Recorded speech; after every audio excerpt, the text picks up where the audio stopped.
Okay, welcome everyone. Thank you so much for joining us. My name is Julie Shields Rutina, and I am the Director of College Planning, Education, and Training at MEFA.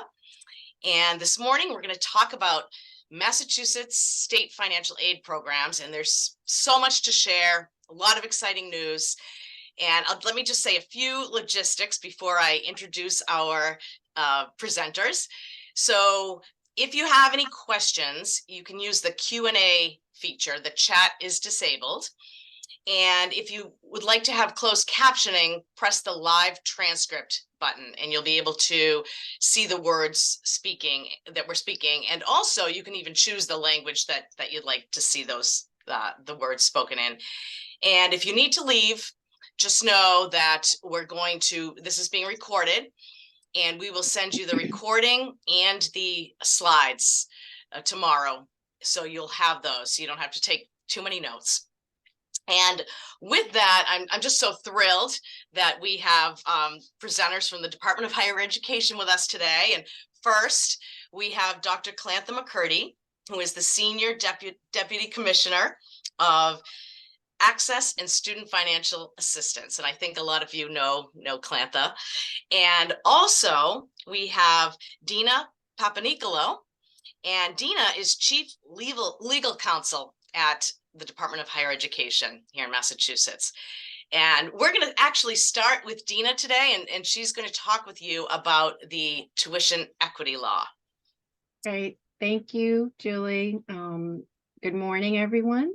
Thank you, first of all, to MEFA for organizing this presentation. I really appreciate it.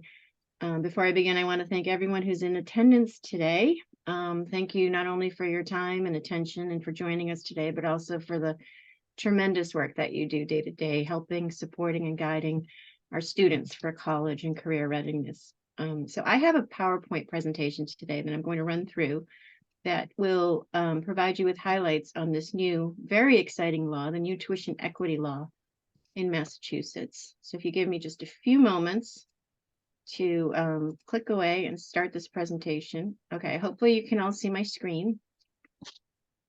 I'm very pleased to provide you with a high-level summary of this new and exciting law, the tuition equity law. The law was enacted and signed into law in late summer in August of 2023, but it did have a retroactive effect of July 1st, 2023.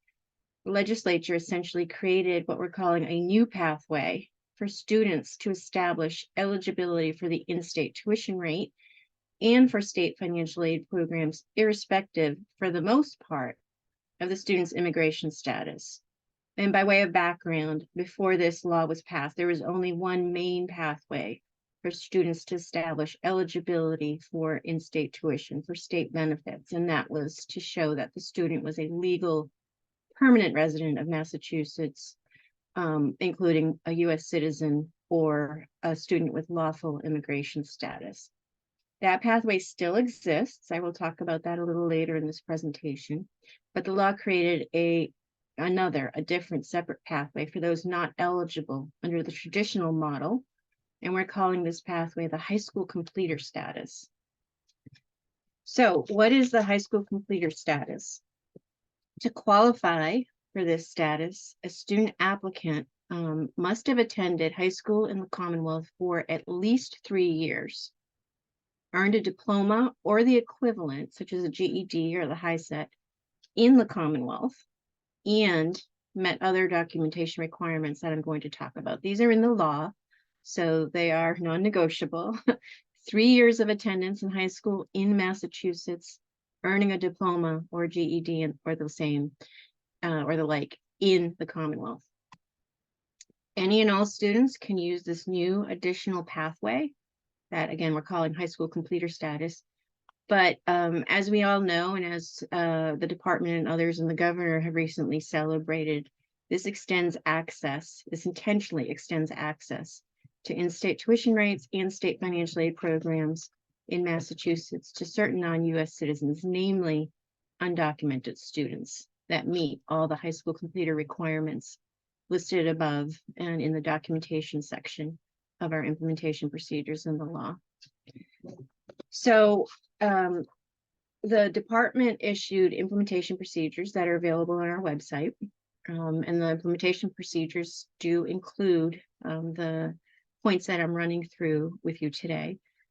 But in terms of documentation, to be eligible for the high school completion status, a student must provide either a valid Social Security number or documentation reflecting issuance of a taxpayer ID number, or documentation of registration with selective service, if applicable, for the student's gender, or if the individual is not a citizen or legal permanent resident of the United States, the person must provide a completed affidavit stating that the individual will file an application to become a citizen or legal permanent resident within 120 days after the individual becomes eligible to do so. Basically, if the federal government changes the law, basically passes the Dreamers Act, the applicant agrees to file the necessary paperwork to become a citizen or to achieve legal permanent resident status. Why did I emphasize the word "or" in a rather clumsy fashion? Just to get across the point that this is not a list of everything. It's just the student has to provide one of these items. And for our undocumented students, it's going to be the final bullet here. It's going to be signing the affidavit that the department has created. So to help implement the new tuition equity law, the department has developed, as I referenced before, implementation procedures that you can access on our website, along with a single uniform student application and affidavit form that students must fill out and institutions must use in assessing a student's eligibility under the new law. Students seeking to access in-state tuition or financial aid, state financial aid with high school completer status must submit the documentation to the institution where they are or intend to be enrolled. I'm emphasizing this because we've already received questions asking whether this affidavit should be submitted to the Department of Higher Education or to Clantha in particular, but no, it's to the institution where the student intends to be enrolled. And then each Massachusetts public college or university is responsible for determining the tuition status for its respective students. That's always been the case. The law did not change that. So each institution will be responsible for this. And the process is therefore organized at the campus level. Once eligible for in-state tuition, a student is eligible for consideration for all state financial aid programs under the same terms as other individuals. The good news is students only need to submit this form and affidavit once to the institution to where they are applying or where they are currently enrolled if they're seeking reclassification. And that form will and must and should be used by the institution for both in-state tuition and for both as the institution assesses whether the student is eligible for any state financial aid programs. Eligibility for consideration for financial aid does not guarantee access. Basically, the student must be eligible for each and every financial aid program that the student seeks to be eligible for under the guidelines, under the OSFA guidelines, on the same terms as other students. The tuition equity law, however, just impacts the tuition, it removes a barrier. It does not prohibit the student from accessing state financial aid based on their immigration status. So the creation of a uniform application and affidavit was intended to be helpful for both students and families, as well as for college and university administrators. For administrators, the affidavit seeks to facilitate intake of student applications and assessment, student eligibility. And for students and families, the affidavit fulfills the statutory documentation requirements for high school completer status if the student does not have a Social Security number or taxpayer ID number and the like. And that's because the affidavit allows the student to attest to the requirement for high school completer status, including that, attest to all requirements, including that the student will apply for citizenship or legal permanent residence if the federal law changes. And they'll do so within 120 days of eligibility for that status. I also note that currently students must also show proof of selective service filing if eligible per the legislation. Unfortunately, that is currently in the law. I know that the FAFSA no longer requires this, but that is in the Massachusetts law at this time. So that Our implementation procedures and the affidavit are available on our website, and so please take a look at both of those at your convenience. But I captured some screenshots of the affidavit to show you here today. This slide and the slide that follows basically shows you what it looks like. It's a pretty straightforward one-page application for students to complete. I'll run through the content of this slide quickly. For item number 1, this helps note that this calls out to the students that individuals with certain immigration statuses specifically referenced in the Massachusetts law are not eligible for high school completer status. This is namely the diplomatic officials and those students with certain visas authorized to work, study, or visit in the United States on a short-term temporary basis. All the visa statuses that students cannot have to be eligible under the tuition equity law are listed in the U.S. Code. The department will be updating its website with a more user-friendly list of the visa codes so that those can be clearly understood, but at a high level, it's basically students that are on visas to work, study, or live here on a temporary basis. Items 2 and 3 of the affidavit will be submitted through the application process. So proof of high school attendance will be on the student's transcript, and as will be the acquisition of a high school diploma or the equivalent. So there's no need for the student to resubmit these documents along with the affidavit. The institution assessing the student's eligibility should have that. If the institution does not have that, then the student must submit it. We'd already received a question of whether students who are homeschooled can be eligible under the tuition equity law. The answer is yes. Instead of the student's transcript, the student must submit documentation authorizing, approving, confirming their homeschool status with their school district. Item 4 is specific to the law. I've already mentioned that. Unfortunately, registration for federal military selective service is currently required on the law. We will take a second look at that with the legislature. And item 5 is the heart of the affidavit. This is listed documentation that a student can submit to be qualified for high school completer status, either social security number, taxpayer ID number, or proof of registration with selective service.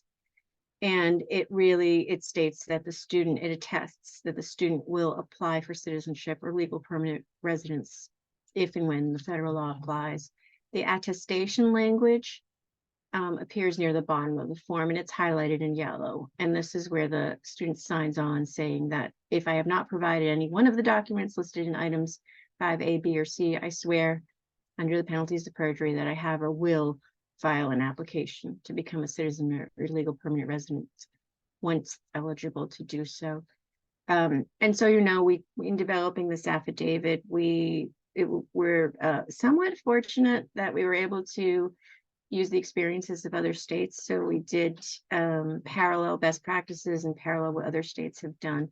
I say somewhat fortunate because it is unfortunate that Massachusetts took so long to pass this tuition equity law, but as a result, we do have the benefit of learning from other states and what they've done and gleaning from their best practices.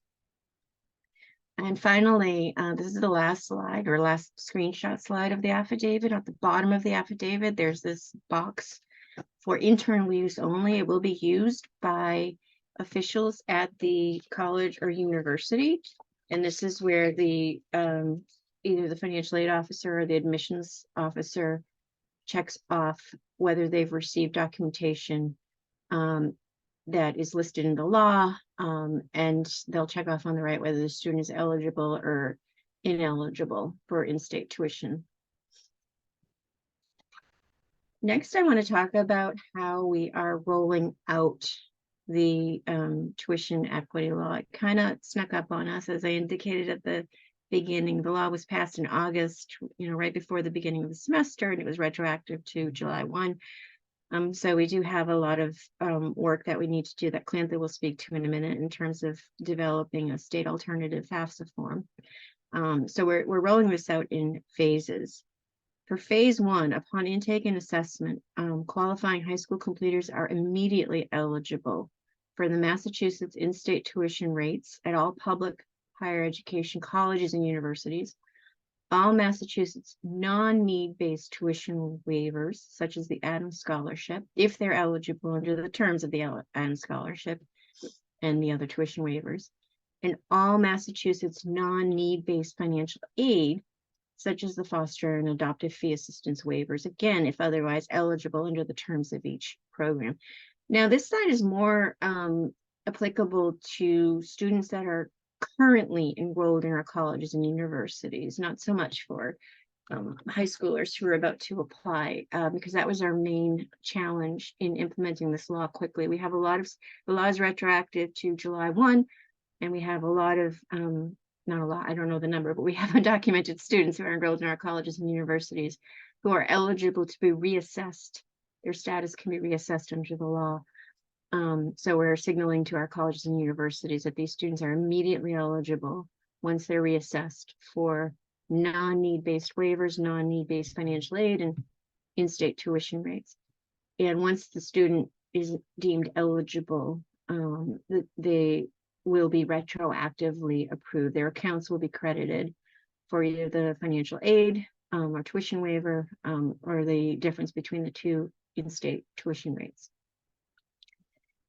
So phase 2 of our implementation process involves need-based financial aid. So financial aid programs that take into account a student or a student family's income and expected family contribution. And this is because since need-based determinations are based on the FAFSA and undocumented students aren't able to complete the FAFSA, the department is working to develop a new tool, a state alternative FAFSA form, to assess financial aid need for the undocumented students attending public colleges and universities. Unfortunately, without a state alternative FAFSA, we are unable to assess undocumented students' eligibility.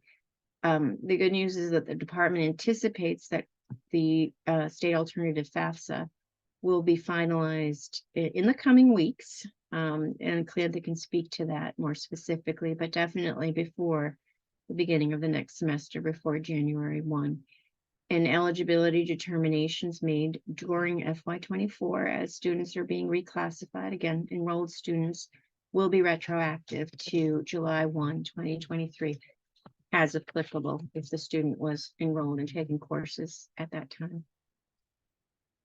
So that's all I have in terms of a high-level summary of the new law and the implementation procedures. We do have a website set up, so please visit our website for additional information. We will be updating the website with additional resources and information as it becomes available. We have our implementation procedures there, the affidavit. We have a sample notice that colleges and universities are encouraged to use to get the word out to students. And we also have frequently asked questions, a Q&A document on the website, which we will be updating regularly. So please, if you have questions, go there first. See, we may have already answered the question.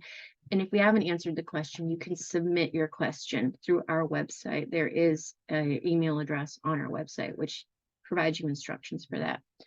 I think we have time to run through some Q&A that I have pulled from the existing FAQ, and I'm hoping that you'll find this helpful. Basically, I ran through it before this meeting to get a sense of what FAQs I thought would be helpful. I have to move this. I'm sorry, I have to move this Zoom bar at the top. I can't even read my own slide. Okay, so I'm going to run through some slides with some FAQs. So the first one that we've received is, does qualifying for in-state tuition mean a student has access to Massachusetts state financial aid? The answer is yes, but as I indicated previously, subject to meeting the eligibility requirements of each and every financial aid program for which the student is applying. If the student's determined to be eligible for in-state tuition with high school completer status, they may be eligible for consideration for some financial aid programs. As I said previously, eligibility for consideration is not automatic. It is not an entitlement. The high school completer student will be considered for state financial assistance on the same terms as other individuals. Next, if a currently enrolled student is reclassified with high school completer status, can the student seek a tuition adjustment for courses taken in previous years? Yes and no. The new provision became law as of July 1, 2023. So it can be used for any term that begins after that date. The law cannot be used to change the tuition status for any term beginning prior to July 1, 2023. Another question that we've received is, will a student be asked about their parents' immigration status, either on the application affidavit form or in the state alternative FAFSA? This is an important one. And the answer is no, absolutely not. For the purposes of the Massachusetts tuition equity law, the immigration status of a student's parent is completely immaterial. The student's immigration status is also largely immaterial. However, the provision is not available to certain students with certain immigration statuses specifically referenced in the law, such as diplomatic officials and those only authorized to visit, work, or study here on a short-term temporary basis.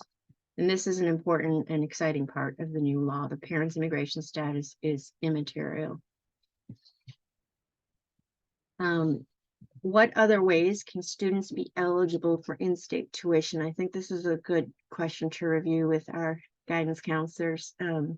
Students, as I indicated earlier, this is a new additional pathway. So the traditional pathway is still available to students.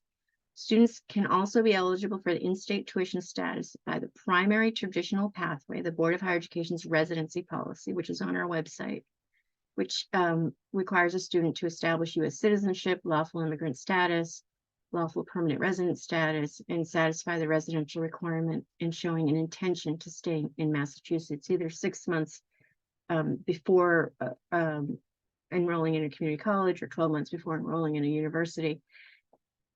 The tuition equity provision in high school completer status, again, is an additional way to establish tuition eligibility. We've already received questions of, well, if all students can use high school completer status to establish state tuition, what students would use the traditional pathway?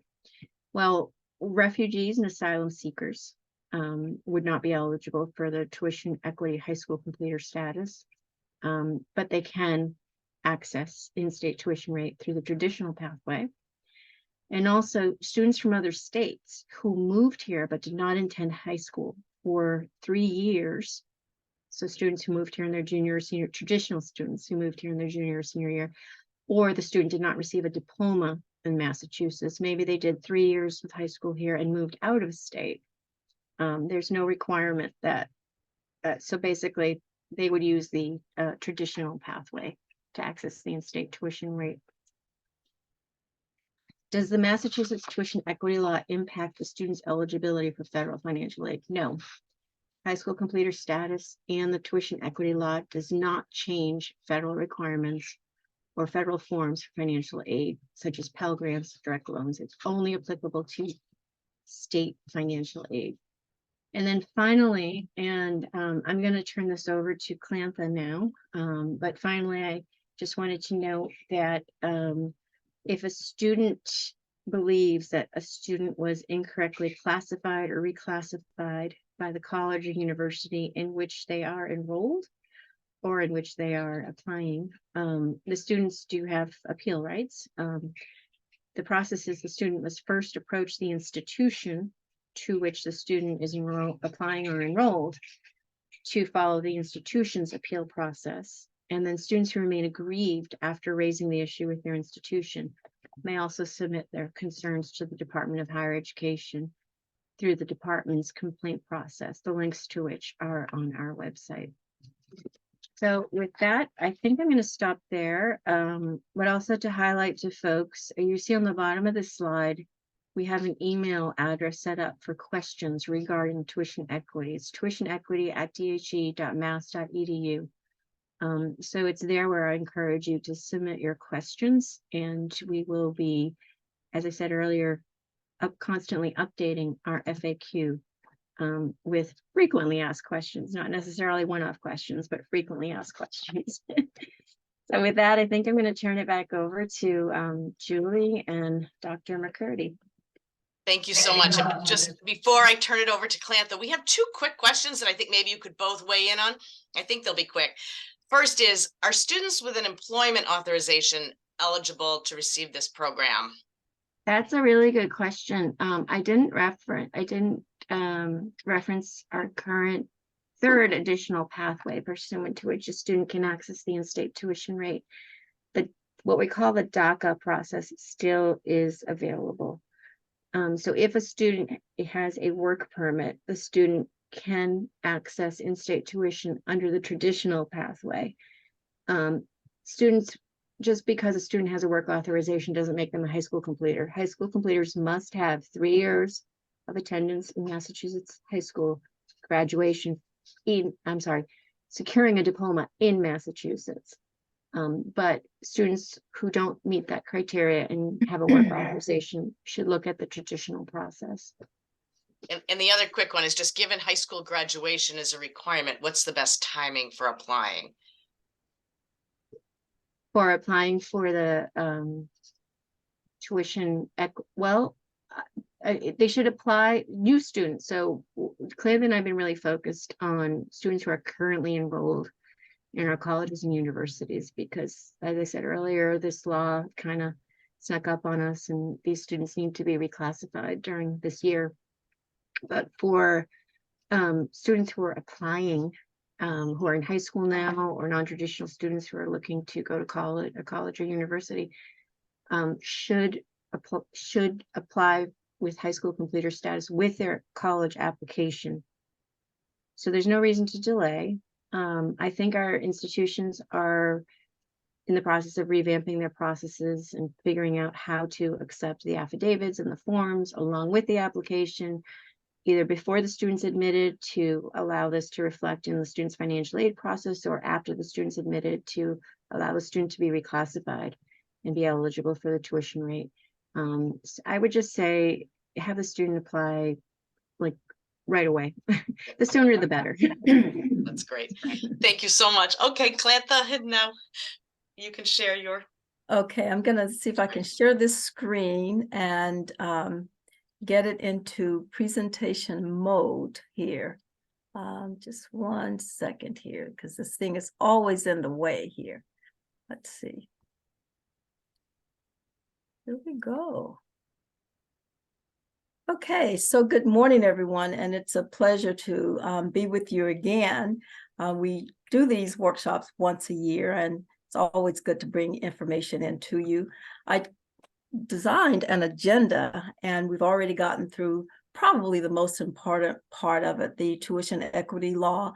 But along the way, I'd like to talk to you a little bit about the FY24 budget and what we expect in 25, FAFSA completion, EFC to SAI conversion, and the implication for state financial aid, an overview of the new initiatives, and talk a little bit about some of the historically funded programs. So with that, I've tended to start my presentations now with a slide that I stole from the commissioner, because I think it sets up a little bit of information about how we think and what we are striving to do within the department as far as financing a system of higher education that works both for students and institutions, that little circle in the middle. But I'd just like to call your attention to the upper left. I would call that a rectangle. So we're looking at a system that advances student access to high quality and affordable education. And then at the lower right, a system that recognizes innovation and collaboration. So that probably will give you some insight as to some of the new initiatives that we are rolling out. It's not business as usual anymore, but it's very exciting for us at the Department of Higher Education. Let's start with the FY24 budget. I'm going to run through these because I know we have pretty much about a half hour. And Julie, you can tell me or confirm if that's correct. Yes, okay, great. So the FY24 budget showed a commitment to state financial aid, but also an investment. There's continued funding for Massachusetts students through our need-based programs, Mass Grant, which you are very familiar with, and I'll talk a little bit more about that in a second, but that program comes with the highest grant awards in over 3 decades. Then we have access grants for students at our public 2-year, 4-year institutions for full and part-time students, and a program that you've heard much about over the past 3-4 years, Mass Grant Plus. But there's also assistance for basic needs, an emergency fund, and a housing partnership that seeks to provide housing for homeless community college students at our state universities.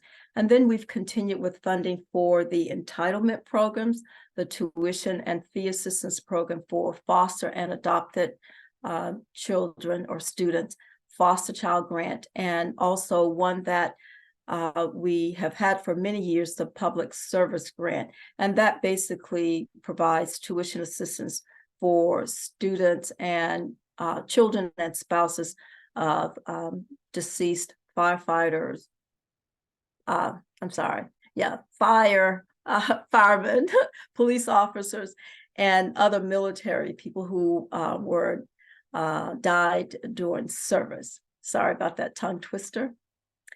Just with the historic increase in financial aid, I did not update this chart for 24 because 24 would look exactly like 23. But this just shows how the Commonwealth has continued to invest in financial aid.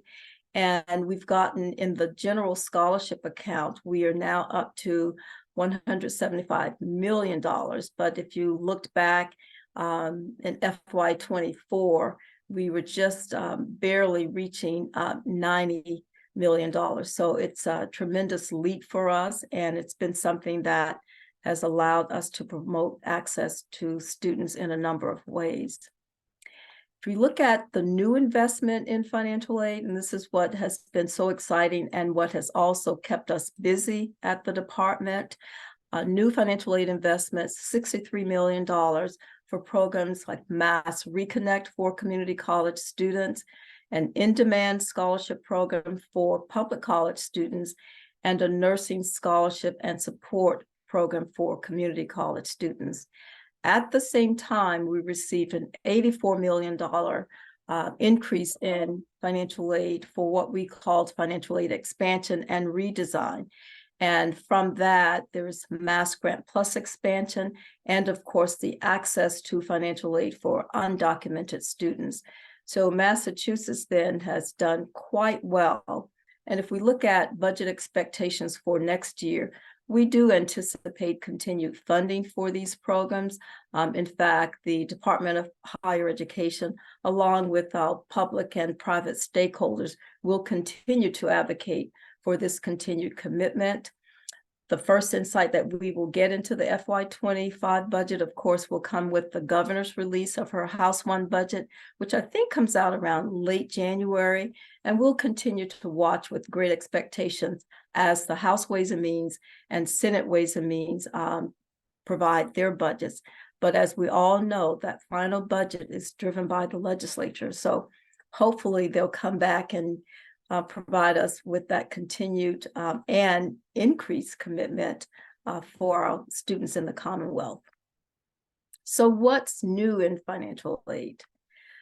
There were 2 important announcements over the past few months that hopefully you heard about or maybe witnessed on the day of. The first was the August 15th announcement by the governor where she launched the Mass Reconnect program. This event was held at Bunker Hill, and it announced tuition fees, books, and supplies for adult learners aged 25 and older, and that age is as of the start of their academic term. I cite this program because, you know, your students won't be 25, but they have relatives, siblings, parents, and other people that you know in the community. And we'd like to make sure that this information is something that you can share as you visit with your colleagues and others. And then just recently on November 15th, the governor announced the Mass Grant Plus expansion at an event held at Salem State University. And there was, wish you could have been there, lots of applause for the governor and everyone like this, including students, right, who were there. What this does, Mass Grant Plus expansion, is it eliminates what I consider the out-of-pocket expenses for low-income Pell eligible students, specifically the EFC, but it also provides resources for middle-income families with an adjusted income up to $100,000. And in financial aid terms, we list the EFC of $15,000 because, you know, in the financial aid world, what does $100,000 mean? We've captured the crosswalk with EFC, and it's typically around $15,000. So that is some additional news for students and their families, as many of your students will complete the FAFSA, not qualify for Pell Grant, and may not get some of the other need-based programs, but there is resources available for them at our 2-year and 4-year public colleges under the Mass Grant Plus expansion. That's being implemented right now, and our institutions are retroactively awarding students, and we hope that we can tell you in the fall, as your seniors graduate and move on, that that program is available. Also, as you have students who come back to you and they're saying, well, it's been tough, I need more money or what have you, this is a message that you can relay to them. Just direct them back to the Office of Student Financial Assistance at their public college or university in Massachusetts. Just heard about the tuition equity law, so I'm going to skip these next 2 screens. I had this in case Dina wasn't there, but I do want to talk to you a little bit about the alternative financial aid application for undocumented students that is currently under development and available. I'm sorry, this says later next month. I should have updated that later this month. In fact, the target release date is somewhere between December 15th and 18th, depending on who you're talking to and what day it is, right? We are on track, though, working with Region Access. That's the company that is developing this alternative application. And for now, we are going to refer to that as the Massachusetts Alternative Financial Aid Application. In every way, it mimics the FAFSA and will result in a calculated EFC for students. And for the application is designed under 2 different languages. So it'll be in English and Spanish, instructions along the way to make it a little easier for our undocumented population as they are applying. And what I can tell you is once that application is available, and we are launching a communication strategy for students to make sure that they are aware and will apply. But once it is launched and students apply, if they qualify for Mass Grant, meaning if they have an EFC that falls within the Pell range, then they will be retroactively awarded those funds, providing they meet eligibility criteria, which means essentially they must be enrolled full-time. Mass Grant is only given to students who are enrolled full-time. And we've also reserved funding to assist these students through the Mass Grant Plus expansion program. So there will be financial aid available for students, but as Dina mentioned, students will need to meet the eligibility criteria for each student. This is not going to be an entitlement. They must meet that, but we are waiving certain deadlines for students. I want to talk a little bit about FAFSA completion. That I think is on the mind of everyone. As we know, the FAFSA is delayed. The latest word that we have from the feds, and probably what you know as well, is that that FAFSA should be available on December 31 for students to begin to complete. And it's also my understanding that state agencies like the Department of Higher Education and our institutions will not have access to the student data for at least another month. I think, if I'm correct, is somewhere around the early part of February. But either way, students will be able to begin completing that FAFSA. And at the Department of Higher Ed, we are launching a FAFSA completion project. You will hear a little bit more about that as we try to incentivize FAFSA completion. We have a communication strategy that will launch later this month, and it will go through June of 2024. And that basically is designed to increase FAFSA completion by our low-income students. Massachusetts does pretty well when you look at FAFSA completion nationally. We tend to be number 5, 6, or something like that. We don't fall that far below, but where we lack is completion by low-income and underrepresented students. So our efforts for this FAFSA completion campaign will be directed at gateway communities and trying to get as many students as possible to complete that FAFSA. In fact, we'll start with an FSAID campaign, and there are tons of us doing that around the state, other access groups that are encouraging students to, at least for now, get their FSAID for themselves and the parent so that they're ready to complete the FAFSA as soon as it is launched. So lots going on there, and more information will follow. So you'll be informed of that. Plus, we'll have information posted on the Department of Higher Ed's website. One thing that we are concerned about, and you more so than we are, and the institutions, is the conversion of EFC to SAI, expected family contribution to the student aid index. And we know that that's going to impact the number of students who will qualify for Pell. In fact, the latest information that we've retrieved from the federal government suggests that we will have at least 12,000 new Pell recipients as a result of the federal methodology.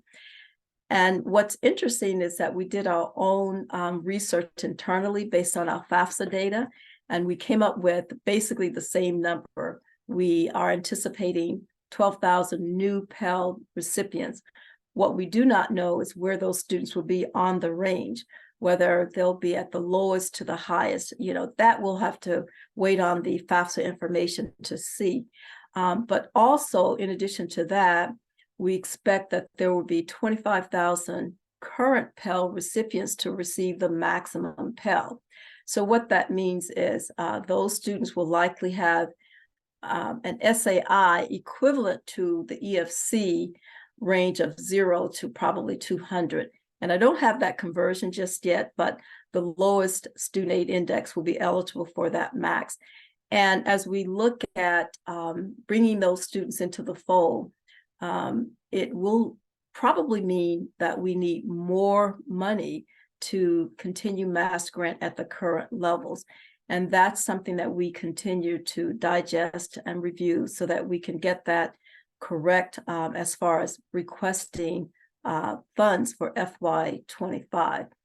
But the goal is to inform institutions of any change in the Mass Grant program, hopefully by the end of the calendar year, to guide their processing for 24-25, which will also be helpful to you because our institutions will start to put together their award packages, and they want to know what is Mass Grant, what is the value of Mass Grant. Even though the Department of Higher Ed controls Mass Grant, the institutions really want to know how they can package these students. But we'll continue to collaborate with our institutions and other stakeholders as we review the impact of this conversion on students and our funding process. So let's talk about some of the new things that we have been working on and want to share with you. We've launched or implemented several new programs under the Massachusetts Assistance for Student Success. So if you've ever wondered, where does that MAS come from in the names of these programs, doesn't stand for Massachusetts. It's actually the acronym for Massachusetts Assistance for Student Success, the umbrella of state financial aid programs. Mass Grant, you are aware of. It was formerly called the State Scholarship, but it really wasn't a scholarship. So we did revise that name to Mass Grant, and that's what we've used over the past few years. We implemented the Mass Grant Plus program, and that started as a pilot with community colleges in FY19, and later we added that resource for state university students and later UMass students. So now students at all public colleges and universities can access Mass Grant Plus funds if they meet the criteria. The other new program, as I mentioned, that was rolled out this summer in August is Mass Reconnect. I just mentioned that, and that program serves community college students age 25 and over. And then the Mass Grant Plus expansion, which basically allows us to award full and part-time Pell students, cover the out-of-pocket expenses for those students, as well as providing access to those funds for the middle-income families. And these programs, for the most part, are funded under the General Scholarship Program. However, the Mass Grant Plus is funded under the Financial Aid Expansion Fund. And I have in parentheses Fair Share. Some of you might know Fair Share as the millionaire's tax, but higher education does receive funding from that Fair Share. And we have really seen the benefits of that this year. Mass Grant Plus, just a little bit more about that program.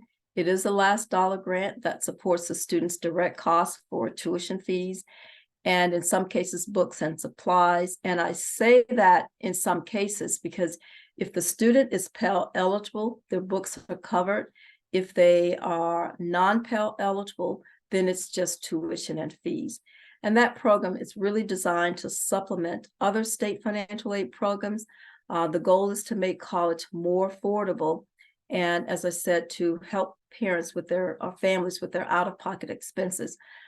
But overall, the program is intended, like all of our financial aid programs, to promote enrollment, persistence, and degree completion. Two groups of students, and I'm not going to take much time with this, Pell eligible and the non-Pell eligible, which we consider the middle income families. We have provided guidelines to our institutions for each group, and it tells them how to calculate the award because the award calculation differs for the two categories. So if a student wants to know if they qualify for one or both, we would direct them to the institution because we've provided these resources to institutions as an allocation. So they actually award funds directly to students under the Mass Grant Plus expansion, as well as the Mass Grant Plus. Last dollar, the enrollment criteria is a minimum of 6 credits for Pell eligible students or 12 credits if they're full-time, for full-time. For students, oh, I'm sorry, let me just tell you what we're providing as far as book and supply allowance. $1,200 if a student is full-time for the year. This is an annual amount. So $1,200 for the year, $900 if that student is what we call 3/4 time. And that's basically 9 to 11 credits. But if a student is part-time, taking at least 6 credits, 6 to 8 each term, it's $600 for the year. And if you look at what the institutions list in their total cost of attendance for books and supply allowance, that $1,200 amount is pretty consistent with what you will see.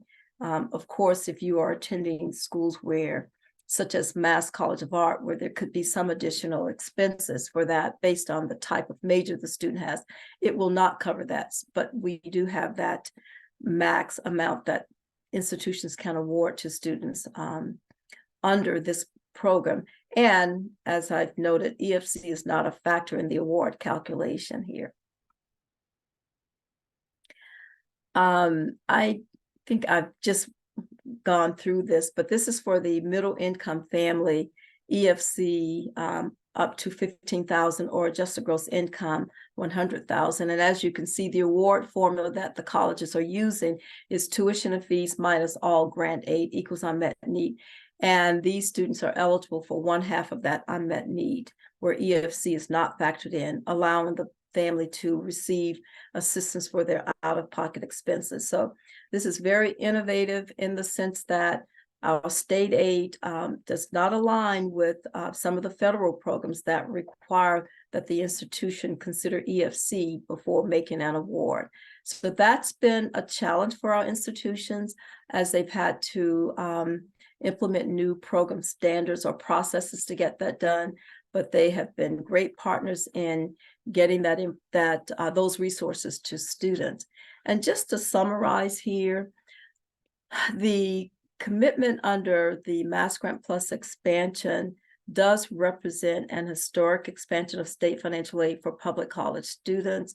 We think that roughly 25,000 students are expected to benefit from this program.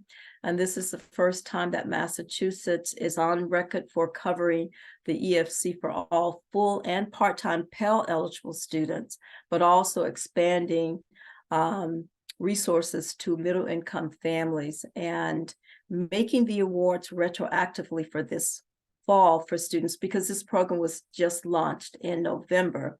What it does for us nationally is Massachusetts jumps from being number 26 to 14 in terms of the amount of state financial aid provided for full-time students.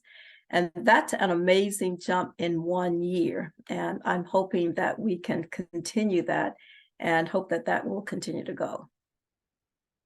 Mass Reconnect, just a short word on that. It's a program designed to attract, incentivize, and encourage a diverse population of adult students aged 25 and over to attend college either for the first time to earn a post-secondary credential or degree, or return to complete a degree that they did not finish before.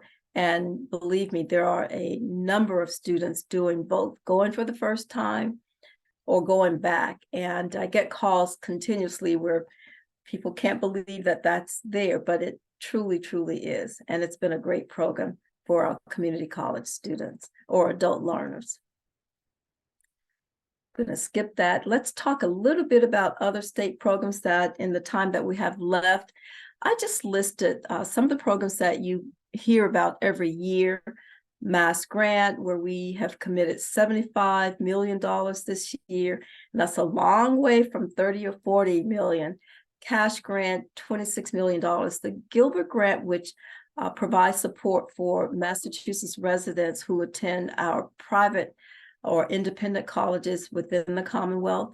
There are a couple of workforce development programs, the ECE Scholarship, the Paraprofessional Teacher Scholarship, and then, of course, we've launched 2 pilot programs, a completion grant, where we are providing last dollar assistance to students who've maxed out regular financial aid at the state or federal level, but they need that 1 extra semester to complete that degree.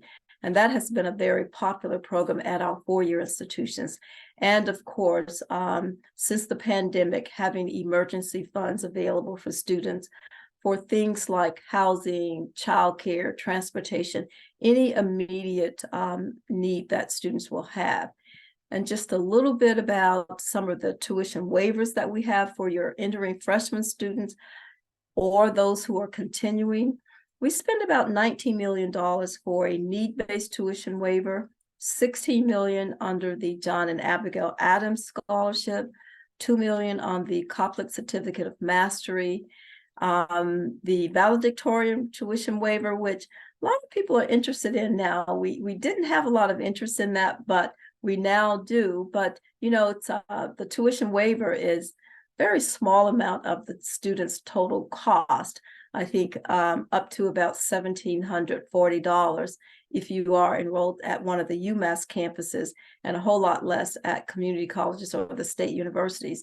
But those are resources that our financial aid offices are able to assist students with, and not to mention the adopted and foster child tuition waivers, which we spend about $1.5 million each year. So you might see these waivers as part of your student's financial aid package, but that kind of complements the other financial aid that students will receive. Just a little bit about the Mass Grant Plus program. This year, we have the highest award in Mass Grant in 3 decades. And that's $3,000 for students who are enrolled at 4-year public and private institutions, and $2,000 for students at community colleges. This comes a long way from a $1,200 Mass Grant award about 10 years ago.